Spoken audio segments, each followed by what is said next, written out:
Good morning Telangana. నేను సంగప్ప. ఇలా పేపర్లో వచ్చినటువంటి ముఖ్యమైన వార్తలను చూసి వాటిని విశ్లేషిద్దాం. వార్తల విశ్లేషణకు ముందు ఈరోజు మహిళా దినోత్సవం. యావత్ నారీ లోకానికి, అక్క చెల్లెలకి అందరికీ కూడా ఈనాటి మహిళా దినోత్సవ శుభాకాంక్షలు. వార్తలు చూద్దాం.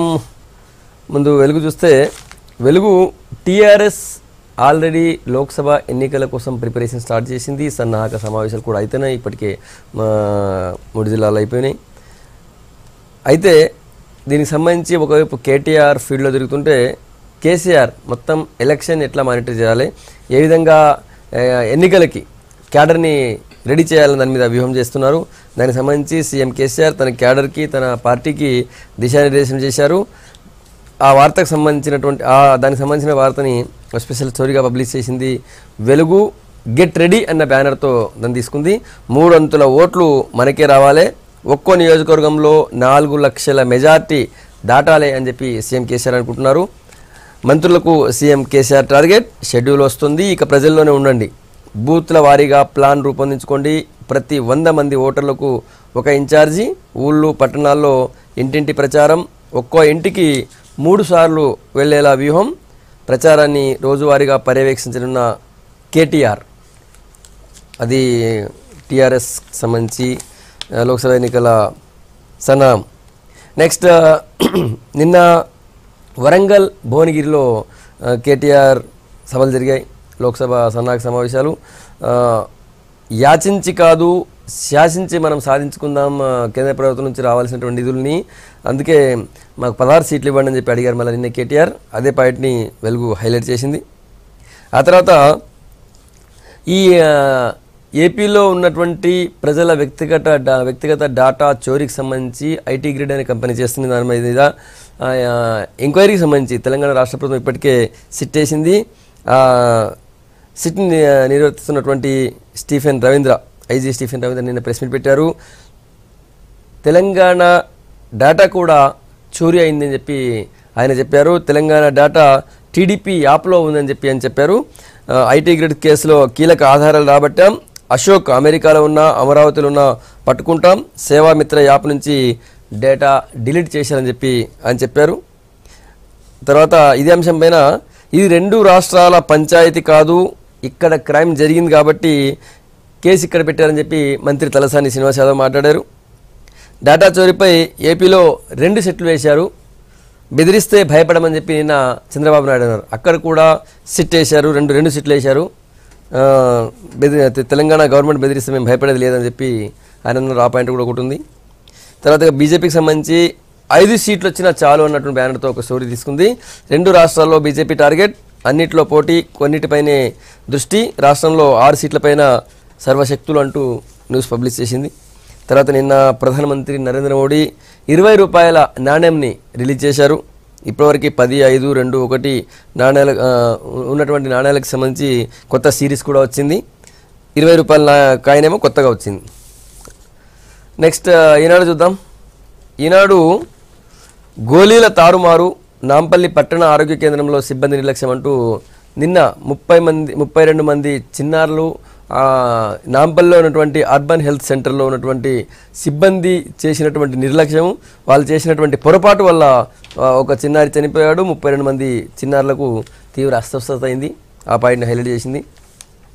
10న కాంగ్రెస్ తొలి జాబితా, విశ్వేశ్వరరెడ్డి, పొన్నం, అంజన్, మదన్ మోహర్ల పేర్లు ఖరారంటూ ఒక వార్తను తీసుకుంది లోక్సభ ఎలక్షన్ సంబంధించి కాంగ్రెస్ పార్టీ. తర్వాత ఇది డేటా చోరీకి సంబంధించి సేవామిత్రలో తెలంగాణ డేటా అంటూ నిన్న సిట్ ఐజీ స్టీఫెన్ రవీంద్ర మాట్లాడారు. ఆ పాయింట్ హైలైట్ చేసింది ఈనాడు. ఆంధ్రజ్యోతి డేటా చోరీ స్టేట్ ఫైట్ హోరాహోరీ అన్నటువంటి బ్యానర్తో దీన్ని హైలైట్ చేసింది. ఏపీలో 2 సీట్ల ఏర్పాటు. తర్వాత తెలంగాణ సమాచారం కొట్టేశారు, ఐటీ గ్రిడ్స్లో తెలంగాణ వివరాలు వాళ్ళ వద్ద ఎందుకున్నాయి, ఎవరిచ్చారని చెప్పి నిన్న స్టీఫెన్ రవీంద్ర మాట్లాడారు. ఆ పాయింట్ని హైలైట్ చేసింది. శిశువును చంపిన గోలీ అంటూ అర్బన్ హెల్త్ సెంటర్లో ఇచ్చినటువంటి వ్యాక్సిన్ తర్వాత నొప్పి తగ్గడానికి, జ్వరం రాకుండా ఉండేందుకు ఇచ్చేటువంటి పారాసిటమాల్ బదులు వేరే గోలీ ఇవ్వడంతో ఒక చిన్నారి చనిపోయాడు, 32 మంది అస్వస్థకు గురయ్యారు. దాన్ని హైలైట్ చేసింది శిశువుని చంపిన గోలీ అన్న బ్యానర్తో. తర్వాత లోక్సభ బరిలో సోనియా గాంధీ రాయబరేలీ నుంచే ఆమె పోటీ చేస్తుంది. తర్వాత అమేథీ నుంచి రాహుల్ పోటీ చేస్తారని చెప్పి నిన్న 15 మందితో లోక్సభ ఎలక్షన్కి సంబంధించినటువంటి లిస్ట్ విడుదల చేసింది. క్యాండిడేట్ లిస్టు కాంగ్రెస్ పార్టీ దాన్ని హైలైట్ చేసింది. తర్వాత కేటీఆర్ సభకు సంబంధించి ఢిల్లీ అజెండా మాదే అన్నటువంటి బ్యానర్తో ఆ వార్తను తీసుకుంది. నమస్తే తెలంగాణ కేటీఆర్ సభని హైలైట్ చేస్తూ టార్గెట్ ఢిల్లీ అన్నటువంటి బ్యానర్తో తీసుకుంది. ఎర్రకోటపై జెండా ఎవరు ఎగిరేయాలో మనమే నిర్ణయిద్దామని చెప్పి నిన్న కేటీఆర్ అన్నారు. ఆ పాయింట్ని హైలైట్ చేసింది. ఆ తర్వాత ఈ ఓటుకు నోటు కేసుకు సంబంధించి మళ్ళీ కదలిక వచ్చింది. ఇంకో కొత్త వీడియో రిలీజ్ అయింది. అందులో 5 కోట్లు బాబు ఇస్తారు అని చెప్పి రేవంత్ రెడ్డి మాట్లాడారు. ఆ పాయింట్ని తీసుకుంది. 3.5 ఇస్తానంటే 5 కోట్లకు నేనే ఒప్పించానని చెప్పి ఆయన అన్నారు రేవంత్ రెడ్డి ఆ వీడియోలో. అది తీసుకుంది. తర్వాత సేవామిత్రలో మన డాటా అంటూ తెలంగాణ డాటాను కూడా చోరీ చేశారని చెప్పి నిన్న సిట్ ఇన్ఛార్జ్ స్టీఫెన్ రవీంద్ర చెప్పినటువంటి పాయింట్ని హైలైట్ చేసింది నమస్తే తెలంగాణ. ఇవి ముఖ్యంగా ఉన్నటువంటి వార్తలు. వాటిని విశ్లేషిద్దాం. మనతో టీఆర్ఎస్ నుంచి కర్ణాటక విద్యాసాగర్ గారు మనతో ఉన్నారు. విద్యాసాగర్ గారు, సీఎం కేసీఆర్ మంత్రులందరికీ ఒక దిశానిర్దేశం చేశారు. 75% ఓట్లు టీఆర్ఎస్కి వచ్చేలా ప్లాన్ చేయండి, 300 ఓట్లు మనకే రావాలన్నట్టు ఒక దిశానిర్దేశం చేశారు. 4 లక్షల మెజార్టీ దాటాలి ప్రతి నియోజకవర్గం టార్గెట్ పెట్టినట్టున్నారు. 75% ఓట్లు అంటే కొద్దిగా అతిశయోక్తి లేదు, అంత సాధ్యమవుతుందా? సాధ్యం. ఇప్పుడున్న పరిస్థితులలో 75% ఓట్లు వస్తాయి.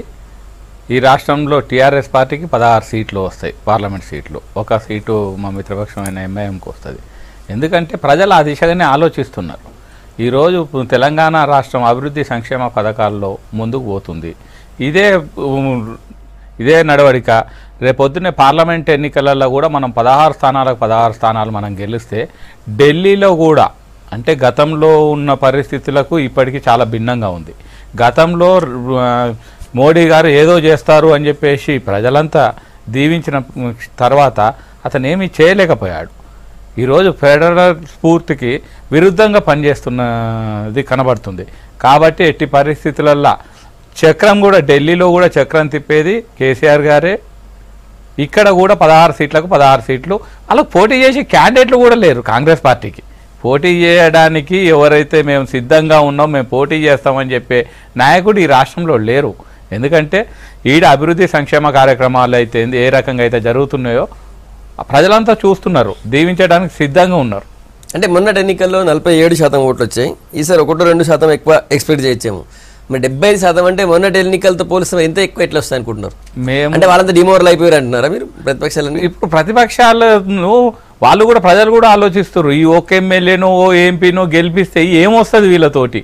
వీళ్ళు ఏమైనా కానీ మళ్ళీ ఏదైనా ఢిల్లీకి దాసోహం అనేటోళ్ళే. కానీ కాంగ్రెస్ పార్టీ గెలిచినా ఇంకా బీజేపీ పార్టీ లేదు. కానీ సరే బీజేపీ పార్టీకి ఓటేసినా కానీ ఓటేసే కొంతమంది ఆలోచిస్తున్నారు, అరే దీనికి ఓటేస్తే వీళ్ళంతా ఢిల్లీలో మోకరిల్లాల్సిందే, మన నిర్ణయాలు మన తెలంగాణ రాష్ట్రం నుంచే నిర్ణయాలు తీసుకోబడతాయి, మన నాయకుడు తెలంగాణలోనే ఉండు, తెలంగాణ సాధించుకున్న నాయకుడు కాబట్టి ఎట్టి పరిస్థితులలో మనం తెలంగాణ రాష్ట్రం నుంచే ఢిల్లీని కూడా పరిపాలన కొనసాగించాలనే ఏకైక దృక్పథంతో ప్రజలు ముందుకు పోతున్నారు.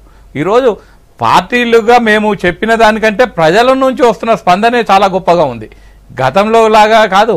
ఈరోజు టీఆర్ఎస్ పార్టీ పిలుస్తలేదు, టీఆర్ఎస్ పార్టీనే ప్రజలు పిలుస్తున్నారు. గ్రామాల్లో కానీ ఎక్కడ కానీ ఎక్కడికి వెళ్ళినా టీఆర్ఎస్ పార్టీ మాకు ఉండాలి, కేసీఆర్ గారికి మేము అండగా ఉంటాం, కేసీఆర్ గారిని బలోపేతం చేస్తే మేము బలోపేతం అవుతాం.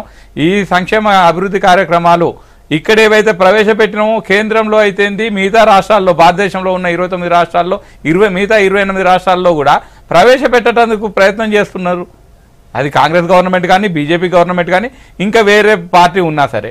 ఇక్కడ మనం ఏదైతే ప్రవేశపెట్టినామో ఇటువంటి ఆలోచనలు మాకు ఎందుకు రాలేదు, మేమెందుకు ఇంతకుముందుకు ఇటువంటి కార్యక్రమాలు చేపట్టలేదు, ఇది తెలంగాణ రాష్ట్రం ముందుకు పోతున్నది, 29వ రాష్ట్రమైన తెలంగాణ రాష్ట్రం ఇంత ముందుకు పోతుంది అనేది ప్రజలంతా భావిస్తున్నారు. దీనికి వెన్నుదన్నుగా ఉండాలని చెప్పే ఆలోచనతోటే ఎట్టి పరిస్థితుల్లో 75% ఓట్లు వస్తాయి, 16 ఎంపీ సీట్లు కూడా టీఆర్ఎస్ పార్టీ గెలుచుకోబోతుంది. కానీ ఇది లోక్సభ ఎన్నికలు ఎంపీలకు సంబంధించింది, మొత్తం కేంద్రంలో ప్రధానమంత్రిని డిసైడ్ చేసేది కదా, కాబట్టి జాతీయ పార్టీలైన మాకే ప్రజలు ఓటేయాలి, ఓటేస్తారు కూడా అన్నటువంటి భావనతో వాళ్ళు ఉన్నారు కాంగ్రెస్ బీజేపీ. ఇప్పుడు గతంలో 10 ఎంపీలు ఉన్నోళ్ళు కూడా ప్రధానమంత్రులు అయ్యారు, 5 ఎంపీలు ఉన్నోళ్ళు కూడా కేంద్రంలో చక్రం తిప్పారు. ఈరోజు నిజంగా కూడా పోయినసారి ఉన్న ఆహ్వా బీజేపీకి కానీ కాంగ్రెస్ తుడిచిపెట్టుకుపోయింది, బీజేపీకి ఆ హవా లేదు. ఈరోజు నిజంగా కూడా కేసీఆర్ గారి నాయకత్వంలో ఏర్పడే ఫెడరల్ ఫ్రంట్ 100% ఎక్కువ సీట్లు సాధించేది కేంద్రంలో వీళ్ళే, చక్రం తిప్పేది కూడా కేసీఆర్ గారి నాయకత్వంలోనే ఫెడరల్ ఫ్రంటే. ఎట్టి పరిస్థితుల్లో అదైతే జరగబోతున్నది. నిజంగా ఇప్పుడున్న పరిస్థితులలో కేంద్రంలో బీజేపీ పార్టీ ఏం చెప్పుకొని పోతుంది? ఈరోజు కావాలని చెప్పేసి వాళ్ళు ఈ పాకిస్తాన్ తోటి యుద్ధం అనేది మళ్ళా చెప్పుకోవాలనే ఆలోచనతో ఉన్నారు తప్ప ఈ ప్రజలకు ఏం చేసినాం? మనం కేంద్రంలో మనం మేనిఫెస్టోలో పెట్టిన అంశాలు 2014 ఎన్నికల్లో మేనిఫెస్టోలో పెట్టిన అంశాల్లో ఏది ప్రజల వద్దకు తీసుకుపోయినాం? మనం నల్లధనం తీసేసినామా, లేకపోతే నోట్ల పెద్ద నోట్ల రద్దు వల్ల ఎంత అన్యాయం జరిగింది? ఈ ప్రజలు ఎంత బాధపడ్డారు, ఎన్ని అవస్థలు పడ్డారు? ప్రతి విషయంలో ఈరోజు కేంద్రంలో ఏం చేసిన, రాష్ట్రంలో మనం రైతు బంధు పథకం ప్రవేశపెడితే వాళ్ళు కూడా ఇంతో అంత ఇదితోధికంగా సాయం చేయాలనే ఉద్దేశంతో పోతున్నారు. అంటే దీనికి స్ఫూర్తి ఎవరు? కేసీఆర్ గారు. కేసీఆర్ గారి నాయకత్వంలో పనిచేస్తున్న తెలంగాణ రాష్ట్రం అభివృద్ధి సంక్షేమ కార్యక్రమాల్లో ముందుకు పోతుంది. ఆ దిశగా ఈరోజు ప్రజలు ఆలోచిస్తున్నారు. ఇంకో పార్టీకి ఇక్కడ స్థానం కూడా లేదని చెప్పడానికి సిద్ధంగా ఉన్నారు. రేపు జరగబోయే ఏ ఎన్నికలైనా సరే, ఏ ఎన్నికల్లో కూడా వీళ్లకు డిపాజిట్లు రావు, నిలబడతందుకు నియోజకవర్గాల్లో క్యాండిడేట్లు కూడా ఉండని పరిస్థితి. ఎంపీటీసీ జెడ్పీటీసీల్లో కూడా ఆ పరిస్థితి దాపురిస్తుంది. ఈడ ఒక ఎంపీటీసీ స్థానానికి 10 మంది టికెట్లు అడిగే పరిస్థితి వస్తుంది. అది దీనికి కారణం ఓన్లీ కేసీఆర్ గారు, కేటీఆర్ గారి నాయకత్వంలోనే ఇది జరుగుతుంది తెలంగాణ రాష్ట్రం. ఇంతకుముందు 75% ఓట్లు మనకే రావాలని చెప్పి సీఎం కేసీఆర్ మంత్రులకు దిశానిర్దేశం చేశారు. అలా విషయం మాట్లాడినాం. మొన్నటి ఎన్నికల్లో 47% వచ్చాయి. మొన్న అంటే అసెంబ్లీ ఎన్నికలు అన్ని పార్టీలు అటు కలిసి పోటీ చేసినాయి. అయితే ఈసారి మొన్నటి ఎన్నికల దెబ్బతో అన్ని పార్టీలు డిమోరల్ అయిపోయినాయి. ఇక వాళ్ళకు ఓటు వేయడానికి జనం ముందుకు రారు. చివరికి పోటీ చేసేందుకు నాయకులు కూడా లేరంట. ఇంతకుముందు కర్ణాటక విద్యాసాగర్ గారు మాట్లాడుతూ వాళ్ళకి క్యాండిడేట్లు లేరంటున్నారు. బీజేపీ నుంచి సీనియర్ నాయకులు అల్జాపూర్ శ్రీనివాస్ గారు వచ్చారు. శ్రీనివాస్ గారు, 75% ఓట్లు, 44 లక్షల మెజారిటీ, 16 సీట్లు, ఇది టార్గెట్. వస్తాయి అన్నటువంటి ధీమాతో ఉన్నారు టీఆర్ఎస్ నాయకులు. రావాలంటున్నారు, వస్తాయంటున్నారు. అంతకన్నా ముందు ఇవాళ 8వ తారీఖు ప్రపంచ మహిళా దినోత్సవం. ఆ సందర్భంగా యావత్ తెలంగాణ ప్రజలకు మరి మహిళా దినోత్సవ శుభ సందర్భాన శుభాకాంక్షలు తెలుపుతూ, టీఆర్ఎస్ కూడా దీన్ని నిజంగా పాజిటివ్గా తీసుకోవాలి. మహిళా దినోత్సవాన్ని గౌరవించి, ఈ యొక్క రాష్ట్రంలో మహిళలు 52% ఉన్నారు. కనీసం ఇప్పటికన్నా కానీ మళ్ళీ వారి యొక్క ఆలోచనను ప్రాక్టీస్లో అనుభవం పెట్టాలని చెప్పేసి ఆశిస్తూ మంత్రివర్గంలో ఇక 16 సీట్లు గెలుస్తాం, 70% ఓట్లు మాకే వస్తాయని చెప్తూ మాట్లాడుతూ ఉన్నారు. టార్గెట్ పెట్టారు మంత్రులకి, సీఎం టార్గెట్ పెట్టినారు. ఈ యొక్క బీజేపీతోనే అయ్యేది లేదు, కాంగ్రెస్తోనే అయ్యేది లేదని చెప్పుకుంటూ మాట్లాడుతున్నారు. అంటే ఇవన్నీ కూడా నేషనల్ పాలిటిక్స్లో జాతీయ పార్టీల యొక్క అవసరం ఎంత ఉన్నదనే విషయం వారికి కేటీఆర్ గారికి తెలియదా అండి? ప్రాంతీయ పార్టీలతోని కేంద్రంలో ఉన్నటువంటి ప్రభుత్వం ఏర్పాటైతే బ్లాక్మెయిల్ రాజకీయాలు నడుస్తూ ఉంటాయి. మనం గతంలో చూసినాం, పొత్తులతోనే ఉన్నటువంటి ప్రభుత్వాలు కొద్ది సంఖ్యతోనే సపోర్ట్తోనే ప్రభుత్వంలోకి వచ్చేటువంటి పరిస్థితి ఉన్నప్పుడు మరి కేంద్ర ప్రభుత్వానికి ఒక సేఫ్టీ అంటూ ఉండదు, సస్టైనబిలిటీ ఉండదు, పడిపోయే ప్రమాదం ఉంటున్న విషయం మనం చూస్తాం. 1977లో చూస్తాం, దాని తర్వాత 80sలో చూస్తాం, 90లో విపి సింగ్ అప్పుడు చూస్తాం. ఈ సమస్యలు ఉంటాయి. కాబట్టే కేంద్ర ప్రభుత్వం ఎప్పటికైనా జాతీయ పార్టీల చేతుల్లో ఉండాలి, జాతీయ పార్టీతోనే దేశమంతా కూడా నడపబడాలి. లేకుంటే బ్లాక్ మెయిల్ 16 సీట్లతోని తాను గెలుస్తా, 100 సీట్ల యొక్క కూటమి కడతా అని చెప్తూ మాట్లాడు. బీజేపీకి ఉన్న 272 సీట్లు ఉన్న చేతిలో. కాంగ్రెస్ పార్టీ లేదు, మీరే పోటీ చేసేది లేదు కదా. నన్ను మాట్లాడివ్వండి. మాట్లాడరు కానీ మాట్లాడేది వాస్తవాల విరుద్ధంగా మాట్లాడితే అది కరెక్ట్ కాదు కదా. పోటీ చేసేదే 16 సీట్లు. 272 ఇవాళ ఎందుకు చెప్తారు? గతంలో 2 సీట్లు ఉన్నాయి కదా. మీరు కూడా జాతీయ పార్టీలు ప్రాంతీయ పార్టీల కంటే తక్కువ సీట్లు వచ్చి తెలుగుదేశం పార్టీ గతంలో ఒకసారి 33 సీట్లు గెలిచేది మర్చిపోతారా? 16 సీట్లు గెలిచినా 17 సీట్లు బయటకు పోయే పరిస్థితి లేదు. స్టేట్ లో నీకు 17 సీట్లు పోటీ చేయాలని చెప్తున్నారు మీరు. వేరే రాష్ట్రాలు పోయేదే లేదు ప్రాంతీయ పార్టీ, ఉప ప్రాంతీయ పార్టీ. కాబట్టి ఈ పరిస్థితిలో మళ్ళా చిన్న చిత్త అన్ని తప్పుల తడకగా మాట్లాడు. ఓ ప్రాంతీయ పార్టీ ఏంది? ఈ రాష్ట్రంలో ఉన్న పార్టీ మళ్ళీ ఎందుకు మాట్లాడతారు మీరు? నిన్నదానికే కదా 5 సంవత్సరాలు అయింది. ఇదొక రాష్ట్రం, ఇదొక రాష్ట్రం. రాష్ట్రం 5 సంవత్సరాలు అయింది ఏర్పడి. తెలంగాణ రాష్ట్రం ఇది రీజనల్ పార్టీ, సబ్ రీజనల్ కాదు. సబ్ రీజనల్ కాదు. 5 సంవత్సరాల క్రితమే పార్టీ రాష్ట్రం ఏర్పడ్డది. కాబట్టి ఈ పరిస్థితిలో ఈ చిన్న పార్టీలతో దేశ శ్రేయస్సు కాదు. మీరు ఇప్పుడు ఒకటే నేను చెప్పేది ఒకటే, ప్రజలకు కళ్ళ ముందర ఉదాహరణ కనబడుతున్నది. అవినీతి మచ్చ లేకుండా, అక్రమాలు లేకుండా దేశాన్ని తన యొక్క సత్తా ఏంటో బీజేపీ మరియు నరేంద్ర మోదీ గారి నాయకత్వంలో చూపించినట్టు ఉదాహరణ కనబడుతుంది. కావాల్సింది మీరు ఇప్పుడు ఇప్పుడు చెప్పండి విద్యాసాగర్ గారు. ఇప్పుడు అవినీతి మచ్చ లేదని చెప్తే రాఫెల్ కుంభకోణం అంటుర్రు, విజయ్ మాల్యా బయటికి ఎట్లా పోయిండు అంటుర్రు, అనేక మంది బ్యాంకులను ఎగ్గొట్టి ఈడ 10,000 రూపాయలు ఒక రైతుకు కానీ సామాన్యునికి కానీ ఇవ్వడానికి వీల్లేని పరిస్థితుల్లో మీరు కోట్ల వందల కోట్లు వేల కోట్ల రూపాయలు అక్రమార్జన సంపాదించిన వాళ్ళు బయట దేశాలకు పంపిస్తున్నారు. ఇది కాదు. మీరు చెప్పిన కార్యక్రమాలు నల్లధనం తీసుకొచ్చిర్రా ప్రజలు అడుగుతారు. ఈరోజు గతంలో కానీ ఇప్పుడు కానీ ఎప్పుడైనా సరే ఏదైనా ప్రాంతీయ పార్టీలు కూడా గతంలో అప్పుడు కాంగ్రెస్ పార్టీ ఉన్నప్పుడు తెలుగుదేశం పార్టీ ప్రధాన ప్రతిపక్షంగా ఉండే అటువంటి పరిస్థితి ప్రాంతీయ పార్టీలు ప్రధాన ప్రతిపక్షాలుగా అనేక సార్లు ఉన్నాయి. కేంద్ర ప్రభుత్వంలో కేంద్రంలో ఉండేది మేమే వెళ్ళాలి మేమే అదే అని చెప్పేసి బీజేపీ కాంగ్రెస్ పార్టీ అనుకున్న తరుణంలో ఎట్టి పరిస్థితుల్లో రేపు వీళ్ళు ప్రజలు అనుకునే ప్రజలకు 250 సీట్లు ఉన్నాయి. మీరు ఇంకా నేను చెప్తున్నా అంటే గతంలో 2 సీట్లు కూడా ఉండే, ఇవాళ 250 చూస్తున్నాం. లేదని మనం ఎందుకు అంటున్నాం? మనం అంటలేం కదా. రేపొద్దున్నే మీరు ఏం చేసిర్రు పథకాలు, మీరు రేపొద్దున్నే ఏం తీసుకొస్తారు అని చెప్పేసి ప్రజలు భావిస్తారు. ఎట్టి పరిస్థితులలో ప్రజలు రేపు రాబోయే కాలంలో ఇద్దరికి కర్రు కాసి వాత పెట్టడానికి సిద్ధంగా ఉన్నారు. కాబట్టి మేము ఈరోజు 17 సీట్లకు 16 సీట్లు గెలిచి మేము కేంద్రంలో మేమే ప్రత్యేక పాత్ర పోషిస్తాం. మేమే కేంద్ర ప్రభుత్వం ఎవరిని డిసైడ్ చేయాలి, ఈ రాష్ట్రానికి ఎవరు ప్రధాని ఉండాలనేది కూడా డిసైడ్ చేసే పరిస్థితికి మేము వస్తాం. ఎందుకంటే గతంలో కూడా ఈ ఒక్కసారి 252 సీట్లు వచ్చినాయి. గతంలో మీరు ప్రాంతీయ పార్టీలతో కలిపి ప్రభుత్వాన్ని ఏర్పాటు చేయలేదా బీజేపీ? ప్రాంతీయ పార్టీలతోటి ఈ రోజు అంటే ఒకసారి వచ్చింది, మీరు ఏదో చేస్తారు, వాళ్ళు 10 సంవత్సరాల పాలన తర్వాత మీరు ఏదో చేస్తారని చెప్పేసి అనుకుంటే వాళ్ళు ఎట్లా చేశారో మీరు అదే రకంగా పోతుంది అనేది.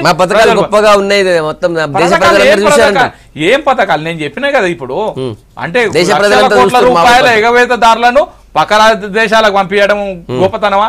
నల్లధనాన్ని తీసుకొచ్చిర్రా? సామాన్యుని అకౌంట్లలో ఏమేసిర్రు? ఈ రోజు పెద్ద నోట్ల రద్దు వల్ల ఎన్ని జరిగినాయి, జిఎస్టీ వల్ల ఎంత అన్యాయం జరిగింది ప్రజలకు, సామాన్యునికి. ఇవన్నీ ప్రజలు తను కూడా అజాపూర్ శ్రీనివాస్ గారు కూడా ఇబ్బందులు పడ్డ మాట వాస్తవం, తను కూడా వాస్తవం. మాట్లాడుతున్న మటుకు తెలియదా అజాపూర్ గారు? ఆ అంశాలన్నీ కూడా ప్రజలు యాక్సెప్ట్ చేస్తారు. ఆ టైం అయిపోయింది, దోషాలు అయిపోతుంది. ఈ పరిస్థితుల్లో మళ్ళీ ఆ టాపిక్ గుర్తు, అరే దేశ ప్రజలు ఈ దేశాన్ని ఏ విధంగా భద్రతతో నడిపిస్తున్నారు, అన్ని రాష్ట్రాల్లో అన్ని రంగాల్లో మరి సమాంతరంగా డెవలప్ చేస్తూ ఇమాందారుగా నడిపిస్తున్న మోదీ యొక్క సర్కార్ గురించి యాక్సెప్ట్ చేసిన ప్రజలు. ఇవాళ దేశానికి కావాల్సింది ఇంతకాలంగా ఇప్పటి కూడా సుమారుగా 50-60-65 వేల రూపాయలు పర్ హెడ్ రుణాలతో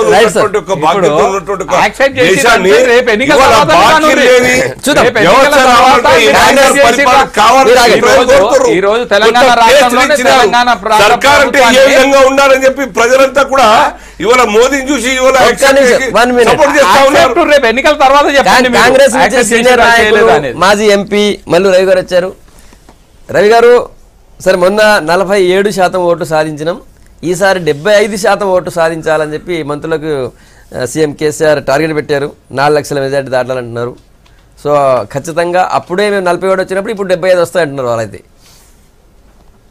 ఇప్పుడు ఇన్ని వస్తున్నాయి కాబట్టి 17 సీట్లకి 34 సీట్లు రావాలా, లేకపోతే ఇంకొక 3 రెట్లు రావాలంటే ఉన్నదే 17 సీట్లు, దాంట్లో ఎట్లా వస్తాయో ప్రజలే ఆలోచిస్తారు. ఇప్పుడు 4 లక్షల మెజార్టీతో గెలవాలంటే ఇది వాళ్ళు ఏ దిశానిర్దేశం చేస్తున్నారో ఆ రకంగా ఏదైనా మిషన్లు వాళ్ళ చేతిలోనే ఉన్నాయి. మళ్ళీ మిషన్ ఇష్యూ నేషనల్ పాలిటిక్స్ అవును. లేకపోతే ఇంత పెద్ద మెజారిటీతో గెలవాలనేటటువంటి ఆలోచన అంటే తెలంగాణ రాష్ట్ర సమితి కానీ టీఆర్ఎస్ తెలంగాణ మీకు క్లాసులు ఇస్తారా? తెలంగాణ ఒకటి అన్న చెప్పాలి, అన్న ఏం చెప్పాలంటే తెలంగాణ రాష్ట్రం ఈ రోజు ప్రభుత్వం మిషన్లను ఏర్పాటు చేస్తుందా? ఎలక్షన్ ఎవరు చేస్తారు? ఎలక్షన్ మీరు లాస్ట్లో మీరు రాసుకోండి, మీరు చెప్పండి సార్. సరే, ఎవరు చేసినా వాళ్ళ చేతిలో యంత్రాలు ఉన్నాయి, మా ఇష్టం వచ్చినట్టు చేస్తామంటే తప్ప ప్రజలంతా మేము చెప్పినట్టే వింటారు అనేటట్టు ఉంది. మీరు చెప్పినట్టే ప్రజలు వినరు, వాళ్ళు ఏమనుకుంటారో అది చేస్తారు. నిన్న మొన్న జరిగినటువంటి ఎన్నికల్లో అవి రాష్ట్ర ప్రభుత్వానికి సంబంధించిన ఎన్నికలు కాబట్టి వాళ్ళ ఆ దిశలో ఆలోచించారని అనుకుందాం, అప్పుడు గెలిచారు. ఇప్పుడు కేంద్ర ప్రభుత్వానికి సంబంధించిన ఎన్నికలు పోటీ జరిగేది ఇక్కడ వీళ్ళకి కాదని వాళ్ళే చెప్తున్నారు. మనం ఎవరినైనా శాసించడానికి, ఎవరిని ప్రధానమంత్రి చేయడానికి మనం గెలవాలని. మీరు నిన్న మొన్ననే మీకు ఒక్క సీటు తప్ప తక్కినవి మొత్తం మీ చేతిలోనే ఉన్నాయి 5 సంవత్సరాలు. ఏం చేశారు? మీరు చేయాల్సినటువంటి ఇవి ఏదైతే బైఫర్కేషన్లు ఇచ్చినటువంటి డిమాండ్స్ అవే మీరు ఇంతవరకు ఇంప్లిమెంట్ చేయలేదు. 52 దాకా మిగిలి ఉన్నాయని చివర పార్లమెంట్లో జరిగేటప్పుడు ముఖ్యమంత్రి గారే అన్ని మీరు వీటి గురించి అడగాలని చెప్పారు. అంతకుముందు ఎందుకు అడగలేదు? అడిగితే అడగకుండా ఉండకపోగా అవన్నీ ఇప్పుడు దాకా ఎందుకు పెండింగ్ ఉన్నాయి? మీరు అదే ప్రధానమంత్రి, మీరు అప్పుడు కూడా ఇదే సంఖ్య ఉంది. ఇప్పుడు వచ్చిన సంఖ్య అంతే, మళ్ళీ వచ్చిన సంఖ్య అంతే. మీ వల్ల ఏ రకమైనటువంటి ఉపయోగం కేంద్రంలో ఉండదని ఈ 5 సంవత్సరాల్లో మీరు నిరూపించారు. కాబట్టి ఇప్పుడు ప్రతిపక్షంలో ఉన్నటువంటి కాంగ్రెస్ పార్టీని గెలిపిస్తే అప్పుడు ఉన్నటువంటి సంఖ్యాబలాన్ని దృష్టిలో పెట్టుకుని ఒక్క తెలంగాణ ఎంపీలే కాకుండా భారతదేశంలో ఉన్న ఎంపీలు అందరితో కలుసుకొని తెలంగాణ రాష్ట్రం తీసుకురావడానికి కావాల్సిన బిల్లుని కాంగ్రెస్ పార్టీ పెట్టవలసి వచ్చింది. మీకున్నది ఆ రోజు 2 సంఖ్యాబలం, దాంట్లో 1 మీ దగ్గర నుంచి బయటికి వెళ్ళిపోయింది. అటువంటి పరిస్థితి మళ్ళీ రాకుండా మీకు ఇచ్చిన ఒకటే, మీరు ఇవ్వకపోయినా విద్యాసాగర్ గారు ఆన్సర్ ఇస్తారు. చెప్పండి విద్యాసాగర్ గారు. ఇప్పుడు 17 సీట్లు ఉంటే 34 తెచ్చుకోర్రి, ఈ వ్యంగ్యంగా మాట్లాడే మాటల వల్లనే ప్రజలు తీర్పిచ్చారు. మొన్ననే చూసినాం మనం. ఈ రోజు ఉన్న పరిస్థితుల్లో తెలంగాణ రాష్ట్ర ప్రజలు ఎంత క్లియర్ కట్గా సమాధానం చెప్పారు అనేది. రేపు రాబోయే ఎన్నికలలో కూడా అంతకంటే గట్టిగా సమాధానం చెప్పే పరిస్థితికి వస్తుంది. ఎందుకు అంటే ఈరోజు మేము మొన్నటి కూడా మీకు మెజార్టీ స్థానాలు వచ్చినాయి అని అంటున్నారు కదా, మొన్నటికి కూడా ప్రతిసారి అనేక అంశాలల్లో ప్రధానమంత్రి గారిని అనేక దఫాలుగా, మంత్రులను అనేక దఫాలుగా ముఖ్యమంత్రి గారు మరియు ఎంపీలు కూడా అనేక సార్లు కలిసిర్రు. ఇప్పుడు కొన్నిసార్లు క్లియర్ చేసిర్రు. ఎయిమ్స్ లాంటి సంస్థను కూడా తీసుకొచ్చింది టీఆర్ఎస్ పార్టీయే. ఈరోజు గతంలో తీసుకురాలే. గతంలో కాంగ్రెస్ పార్టీ ఉంటే మా భువనగిరి పార్లమెంటు పరిధిలోనే ఒక ఇష్యూ చెప్తా, ఉదాహరణకు చెప్తున్నా. గతంలో నేషనల్ హైవేస్లో 26 కిలోమీటర్లు తీసుకొచ్చిండు, 29 కిలోమీటర్లు గొప్ప ఎంపీనని చెప్పుకున్న ఒక నాయకుడు ఈరోజు 500 కిలోమీటర్లు తీసుకొచ్చారు. ఇవన్నీ కనబడవు, మీకు కనబడవు. మీకు ఎందుకంటే కనబడకుండా మీరు ఇష్టానుసారం మాట్లాడడం కరెక్ట్ కాదు. తప్పును తప్పు అని, ఒప్పును ఒప్పని మాట్లాడుకోవాలి. ఈ రోజున్న పరిస్థితులలో తెలంగాణలో ప్రజలు అభివృద్ధి సంక్షేమ కార్యక్రమాలు ఎట్లా వస్తాయి? మిషన్ గీసిలు ఏమని చెప్తారా అంటున్నారు మీరు. ఇంకా దాని గురించి నేను మాట్లాడడం నాకైతే మంచిగా అనిపిస్తలేదు. ఎందుకంటే ఈ రోజున్న పరిస్థితుల్లో ఇప్పుడు పార్లమెంట్ ఎన్నికల్లో ఎవరు నడుపుతారు? ఎలక్షన్ కమిషన్ అనేది ఉంటుంది. దాన్ని మనం కించపరుస్తున్నామా? గతంలో కాంగ్రెస్ పార్టీ అనేక దఫాలుగా చేసిందంటే వాళ్ళు ఆ పని చేసిరా? వాళ్ళకి ఎందుకు వస్తుందో అనుమానం? అదే ఎలక్షన్ కమిషన్ గురించి కూడా తెలియకుండా మనం మాట్లాడితే దాన్ని ప్రజలు నవ్వుకుంటారా, ఏమనుకుంటారా అనేది కూడా మనం ఆలోచించాలి కదా. లోక్సభ ఎన్నికల్లో ఏ పార్టీ ఎటువంటి అవకాశం ఉంటుంది? ముఖ్యంగా టీఆర్ఎస్ టార్గెట్ గురించి మాట్లాడుతున్నాం. రవి గారు, మీరు ఇంతకుముందు మిషన్ల గురించి మాట్లాడారు, ఈవీఎంల గురించి. తర్వాత ఈ 16 సీట్లలో ఏం చేస్తారని అడిగారు. 16 సీట్లలో మేము గతంలో పోరాడాం కాబట్టి ఇవన్నీ తీసుకొచ్చామంటున్నారు ఒకటి. రెండోది, ఇప్పుడు కేంద్ర జనరల్ ఎలక్షన్స్ ఇవి, అందులో మాదేం పాత్ర ఉంటుంది, మీరు ఈవీఎంలు మా చేతులు ఉంటాయని అడుగుతున్నారు. మొన్న అయితే ప్రధాన ఆరోపణ మీరు చేసి కాంగ్రెస్ పార్టీ మొన్నటి గెలుపులో ఈవీఎంల ట్యాంపరింగ్ జరిగిందని ప్రధానంగా ఆరోపించింది. మొన్న జనరల్ ఎలక్షన్లో, అసెంబ్లీ ఎలక్షన్లో ఈవీఎం ట్యాంపరింగ్ జరిగిందని పిసిసి అధ్యక్షుడి దగ్గర నుంచి పోటీ చేసిన అందరూ ఆరోపించారు. తర్వాత ఓట్లు వేసినటువంటి జనం కూడా మీటింగ్లు పెట్టి ఇది పెద్ద ఎత్తున దీని మీద ఒక ఆరోపణలు జరిగినాయి. అవి నిరూపించడానికి ఏమి అక్కడ ఎవిడెన్స్ దొరకకపోవటం వల్ల దాన్ని పక్కన పెట్టారు. దీని మీద మేము చెప్పటం కాకుండా దాదాపు 18-21 పార్టీలు భారతదేశంలో 62%, 72% ఓటు షేర్ ఉన్నటువంటి పార్టీలన్నీ కూడా ఎలక్షన్ కమిషన్ కలిసి ఈ ఈవీఎంలు మార్చి మనకి బ్యాలెట్ పేపర్లు పెట్టాలని అడిగారు. కానీ ఎలక్షన్లు చాలా దగ్గరగా ఉండటం వల్ల అవి పెట్టడానికి వీలు ఉండదు. అందుకని ఈవీప్యాట్స్ వాటిని కొన్ని 50% వరకైనా లెక్క పెట్టాలని అడగటం, దాని మీద మరి ఏం తీసుకున్నో తెలియదు. అంటే దీన్ని బట్టి ఏం జరుగుతుందనేది నేను కొత్తగా చెప్పింది కాదు. దాన్ని దృష్టిలో పెట్టుకుని ఇప్పుడు ఉన్న ఓట్లలో 4 లక్షల ఓట్లు మాకు మెజార్టీ రావాలా, ఆ దిశలో పనిచేయండి అని ఏదైతే ఇంతకుముందు వాళ్ళు ఒక నెంబర్ చెప్పారో, అసెంబ్లీ అప్పుడు కూడా 100 అనుకుంటా ఆ స్థాయి దాకా తీసుకుని వచ్చినట్టుగా ఇప్పుడు ఎలక్షన్లు అయిపోయిన మొదటి నుంచి 17 స్థానాలు ఉంటే ఒక స్థానం ఎంఐఎంకి వదిలిపెట్టి 16 స్థానాలు మనకే వస్తాయి, 16 మనకే వస్తాయని ప్రజల్లో ఒక ఆలోచనని సృష్టించి దాని తరపున పనిచేసినట్టుండి మరి మళ్ళీ ఈవీఎం ద్వారా ఇచ్చుకుంటే అసలు ఇక ఎలక్షన్లకే అర్థం లేకుండా పోయే పరిస్థితి ఏర్పడుతుంది. మాటలు మనం చేసే చేతలు అంత ముందు ఉన్న పనులు కూడా అదే రకంగా ఉన్నాయి కాబట్టి అట్లా మాట్లాడటం జరిగింది. అది అందుట్లో ఇంకోటి ఏంటి, 16 సీట్లు మాకే వస్తే మేమే శాసిస్తాం, 16 సీట్లు మీకు వస్తే మీరు శాసించడం తర్వాత సంగతి. మీరు ఎవరి పక్కన ఉండాలనేది మీరే నిర్ణయించుకొని పనిచేయాలి తప్ప మీరేం చేసేది ఉండదనేది మీరే చెప్తున్నారు. ఎందుకనంటే ఒక అన్ని రాష్ట్రాల్లో ఉన్నటువంటి పార్టీలు కానీ లేక ఒక థర్డ్ ఫ్రంట్, ఫోర్త్ ఫ్రంట్, ఒక ఫ్రంట్ పెట్టి అన్ని ఫ్రంట్లు ఎలక్షన్ కంటే ముందు ఇంత స్థాయిలో నిలబడుతున్నాయి. అందువల్ల ఆ సీట్లన్నీ వస్తే మేమే ప్రభుత్వాలను ఏర్పాటు చేసే కార్యక్రమం జరిగిద్దని చెప్పొచ్చు. ఆ పరిస్థితులు ఏమీ లేవు. ఇంకోటి ఏంటంటే చిన్న చిన్న పార్టీల ద్వారా ఏర్పాటైనటువంటి కేంద్ర ప్రభుత్వాలు చాలా తక్కువ కాలం ప్రభుత్వాలు ఉండి అనిశ్చితతో పరిపాలన జరిగినటువంటి పరిస్థితి ఉంది కాబట్టి అది అనుభవంలోకి వచ్చింది కాబట్టి అందరికీ తెలుసు. ఇప్పుడు దాన్ని వీళ్ళు పదే ఇప్పుడు ఉన్నదంతా ప్రాంతీయ పార్టీల హవానే ఉంది, ప్రాంతీయ పార్టీల జమానా ఇది. 150 సీట్లు బీజేపీ దాటాయి, 100 సీట్లు కాంగ్రెస్ దాటాయి. ఈ మిగతా సీట్లన్నీ మేమే ప్రభుత్వం ఏర్పాటు చేస్తామంటున్నాం. సంగప్ప గారు, మీకు ఒక చిన్న లైవ్ ఉదాహరణ ఏంటంటే ఢిల్లీలో ఎలక్షన్లు జరిగినాయి. ఢిల్లీలో ఎలక్షన్ జరిగినప్పుడు పార్లమెంట్లో 7 సీట్లు బీజేపీకి వచ్చినాయి. మళ్ళీ వచ్చిన ఎమ్మటే 5 సంవత్సరాలు కూడా కాదు, ఇక్కడ 5 సంవత్సరాలు తేడా అయిన ఉంది. ఇప్పుడు కూడా మొన్న జరిగిన జనరల్ ఎలక్షన్ లాగానే మొన్న జరిగిన అసెంబ్లీ ఎలక్షన్ లాగా అక్కడ జరిగినాయి. అటు వచ్చేసింది 7 సీట్లు వచ్చినా కానీ మొత్తం వీళ్ళకి వచ్చినాయి. మళ్ళీ ఆగి మళ్ళీ వెంటనే ఎలక్షన్ పెడితే కూడా 3 సీట్లు బీజేపీకి, కాంగ్రెస్ పార్టీకి ఏమి రాకుండా మొత్తం ఆప్కే వచ్చినాయి. అంటే మార్పు ప్రజలు స్థానిక ఎన్నికలు, కేంద్ర ఎన్నికలకి దృష్టిలో పెట్టుకుని ఓట్లేస్తామని చెప్పడానికి ఇది ఒక మన ముందు ఉన్నటువంటి ఒక ఎగ్జాంపుల్. రైట్. అందువల్ల మొన్న జరిగిన ఎన్నికలు దాంట్లో మాకు 50,000, 40,000, 60,000 తేడాతో గెలిచాం కాబట్టి ఇప్పుడు 4 లక్షలతో గెలవాలని మీరు చెప్తే వాళ్ళకు ఒక ఎగ్జాంపుల్ ఉంది. వాళ్ళు వరంగల్ బై ఎలక్షన్ లో 3,17,000, 18,000 మెజార్టీ వచ్చింది. అప్పుడు 3 లక్షల చిల్లర వచ్చింది, ఇప్పుడు 4 లక్షల టార్గెట్ పెట్టుకున్నారు. అవును, నేను అదే చెప్తున్నాను. మొన్న మార్పు వస్తుంది, 40-50 వచ్చినాయి, ఇప్పుడు 4 లక్షలు పెడితే ఏమైంది?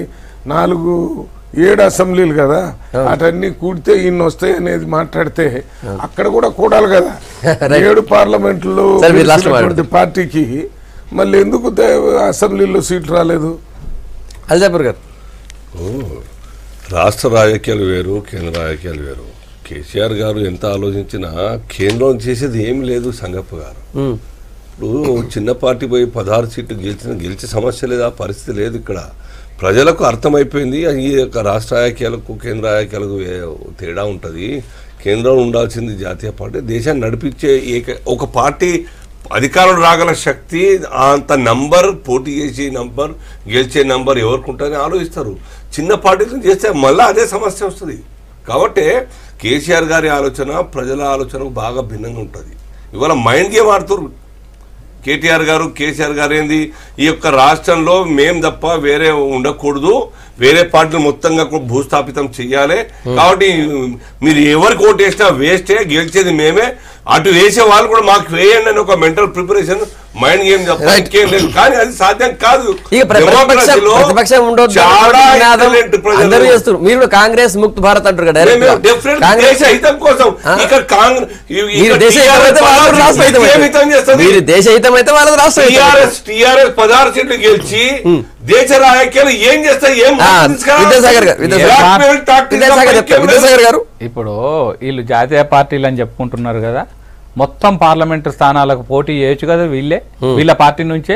ఎందుకు ప్రాంతీయ పార్టీలతో పొత్తు కలుస్తారు? కొన్ని రాష్ట్రాలలో ప్రాంతీయ పార్టీలను ఎన్డీఏ కూటమి అని, యూపీఏ కూటమి అని ఎందుకు? మేమే గొప్పగా ఉద్ధరిస్తాం, ఈ దేశాన్ని ఉద్ధరించడం గతంలో, ఇప్పుడు కూడా మేమే ఉద్ధరిస్తామంటే మీరు ఎందుకు కలుస్తున్నారు? వాళ్ళు ప్రాంతీయ పార్టీలతోటి పొత్తులు పెట్టుకోవాల్సిన అవసరం మీకు ఎందుకు వస్తుంది? మేము కేంద్రం ఎన్నికలు కదా, అదే దిశగా మేము కూడా ఆలోచిస్తున్నాం. ఈ రోజు ఫెడరల్ ఫ్రంట్ అని చెప్పేసి మేము కూడా మీ పార్టీలకు ధీటుగా మేము కూడా ముందుకు పోవాలని చెప్పి అంటున్నాం. ఈ రోజు మేమేదో మిగతా పార్టీలను పక్కకు పెట్టాలి, మిగతా పార్టీలు రావద్దని మేము అనుకుంటలేము, ప్రజలు అనుకుంటున్నారు. తెలంగాణ రాష్ట్రంలో ఇంకో పార్టీ అక్కర్లేదు, ఇంకోటి అవసరం లేదని. మేము ఇవాళ 4 లక్షల ఓట్లతోటి 16 సీట్లు గెలవాలనేది మేము పార్టీ యంత్రాంగాన్ని సమాయత్తం చేసుకుంటున్నాం. మీకు ఆ దిశగా పోటీ చేసే నాయకులు కూడా లేరు కదా. మీరు 17 నియోజకవర్గాలలో పోటీ చేసే నాయకులు లేరు కదా. మీరు అటువంటి పరిస్థితులలో మిగతా పార్టీలు ఉన్నాయి, ఈ రాష్ట్రంలో ఉన్న పార్టీలు. ప్రజలు కూడా ఒకటే భావిస్తున్నారు. ఈ రోజు మేము అనుకునేదే అయిపోతుందని కాదు, ప్రజలు అనుకుంటున్నారు. ప్రజలు ఈ రోజు తెలంగాణ రాష్ట్రంలో తెలంగాణ రాష్ట్ర సమితినే మళ్ళా ఏ ఎన్నికైనా సరే మన వాళ్ళనే గెలిపించుకోవాలనే ఆకాంక్షతో ముందుకు పోతున్నారు. అదే ముందుకు జరుగుతుంది. మేము మా ఈరోజు పార్టీని కూడా యంత్రాంగాన్ని కూడా ఆ రకంగా మా సీఎం గారు సమాయత్తం చేస్తున్నారు. మేము ఎన్నికలకు రెడీ అయినాం. మీరు ఏది ఎన్నికైనా సరే మేము కూడా ఒకటేసారి 105 సీట్లను 3 నెలల ముందు అనౌన్స్ చేసిన నాయకుడు కేసీఆర్ గారు. ఓకే, రవి గారు పదే టీఆర్ఎస్ ఒక మాట అంటుంది, మీకు పోటీ చేసే అభ్యర్థులు లేరు అని చెప్పి. అంటే కాంగ్రెస్ పార్టీకి ఒక్కొక్క పార్లమెంట్కి ఎంతమంది సభ్యులు పోటీ చేశారనే విషయాన్ని, పోటీ చేస్తామని చెప్తున్నారు. పేపర్లో లిస్టుతో సహా వచ్చింది, పేర్లతో సహా.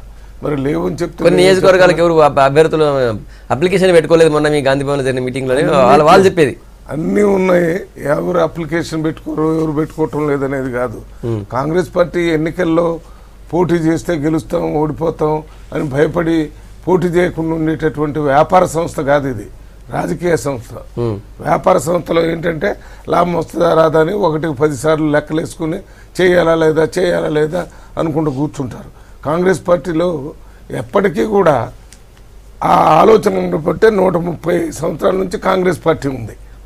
గెలిస్తేనే మనం పోటీలో ఉండాలి, లేకపోతే అంటే ప్రజాస్వామ్యం ఇది. ప్రజాస్వామ్యంలో ప్రజల దగ్గర పోయి వాళ్ళ తీర్పు తీసుకొని దాని తర్వాత గెలుస్తారు గెలుతారని తెలుస్తుంది. ముందుగానే మనం ఏదో మాటలు చెప్తే అయిపోద్ది అనేది కాదు. కొన్ని సందర్భాల్లో ఓ పెద్ద ఎత్తున గెలిచినటువంటి పార్టీలు మళ్ళీ నెక్స్ట్ ఎలక్షన్లో కనపడకుండా పోయినాయి చాలా ఉన్నాయి. పార్లమెంట్కి ఉండొచ్చు, అసెంబ్లీకి కొన్ని తక్కువ ఉండొచ్చు.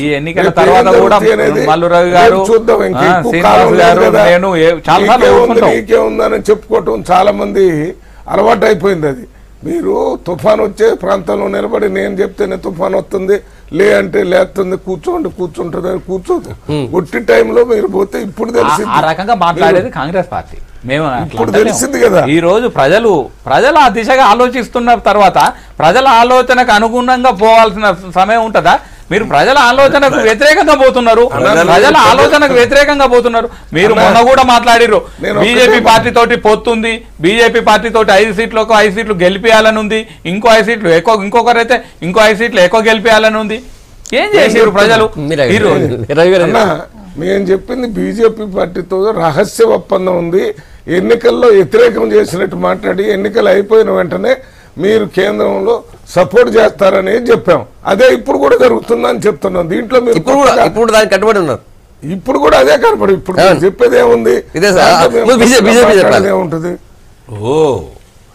టిఆర్ఎస్ కేసీఆర్ గారు ఆల్రెడీ ఇది డెమోక్రసీని గనక నమ్మితే తనకు వచ్చిన ఓట్లు తన సీట్లను రక్షించుకొని నడిపించుకొని ఇంకా ఇప్పటి కూడాను పోస్ట్ ఎలక్షన్స్ కూడా మళ్ళీ వేరే పార్టీని కూడా క్రష్ చేసే మెంటాలిటీ ఉందే, అది మానుకోవాలి ఫస్ట్. ఇప్పుడు కూడా వేరే పార్టీ నుంచి మనం కొనుక్కోవడం ఏంది అర్థం కాదు. 90 సీట్స్ 88 కొనుక్కునేది అమ్ముకునేది మీరు చెప్పిరుగా బీజేపీ పార్టీ కూడా మాకే వచ్చేది సరే ప్రజా గౌరవం మీరు ఏం కాపాడుతారు ఒకటో రెండో సీట్లు ఆ పార్టీ కూడా మళ్ళీ కొనుక్కునే ఎందుకు వాల్యూ బేస్డ్ పార్టీ పరిస్థితులలో శ్రీనివాస్ గారు ఈ రోజున్న పరిస్థితుల్లో ఏదైనా అభివృద్ధి అనేది టిఆర్ఎస్ పార్టీ తోటే సాధ్యం. వేరే పార్టీ మీరు ఎందుకు చేరిరని వాళ్ళని అడుగురు. ఈ రోజు మేము ఎందుకు టిఆర్ఎస్ పార్టీ పక్షాన లేము అని చెప్పేసి వాళ్ళు బాధపడి వాళ్ళు వస్తుంటాయి కొనుక్కున్నారట. మాకేమవసరం 90 సీట్లు మాకేమో మీ పార్టీలకు పోనీలు లేని పార్టీలకు మిమ్మల్ని కొనుక్కోవాల్సిన అవసరం మాకేంది? ఈ రోజు 5 సంవత్సరాల తర్వాత ఎలక్షన్ మాట్లాడడానికి కూడా అనేది ఆలోచించుకోలేని పరిస్థితులు వీళ్ళు ఉన్నారు. నా ప్రాంతంలో భాగమే ఆ కాన్స్టిట్యూన్సీ నేను డెవలప్ చేస్తాను. పార్టీకి అలవాటు తప్ప కాంగ్రెస్ కానీ బీజేపీకి కానీ అలవాటు కాంగ్రెస్ అమ్ముకోవడం కొనుక్కోవడం. కానీ మా టీఆర్ఎస్ పార్టీకి అటువంటిది లేదు.